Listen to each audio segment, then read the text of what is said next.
T20 world cup చరిత్రలో Australia రెండోసారి group stage దాటకుండా టోర్నీ నుంచి అవుట్ అయిపోయింది.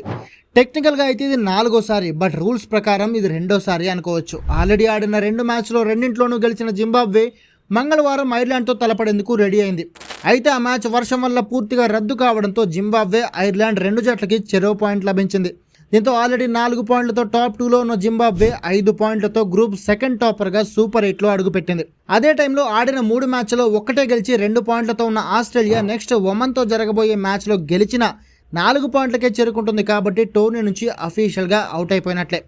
ఒకవేళ ఐర్లాండ్ జింబాబ్వే మ్యాచ్ జరిగి అందులో జింబాబ్వే ఓడిపోవడమే కాకుండా నెక్స్ట్ శ్రీలంక చేతిలో కూడా జింబాబ్వే ఓడిపోయి ఉంటే ఆసీస్ 4 పాయింట్లు సాధించిన బెటర్ రన్ రేట్తో సూపర్ 8కి క్వాలిఫై అయ్యే ఛాన్స్ ఉండేది.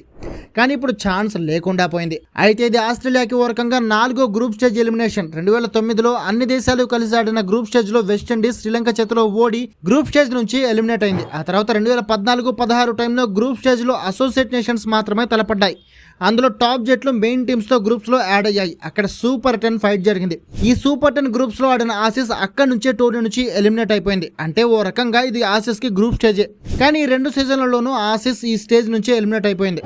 అంటే ఈ స్టేజ్ నుంచి ఆసీస్ అవుట్ అయిపోయింది కాబట్టి ఓ రకంగా ఇది ఆసీస్కి గ్రూప్ స్టేజ్ నుంచి ఎలిమినేట్ అయిపోయినట్లే లెక్క.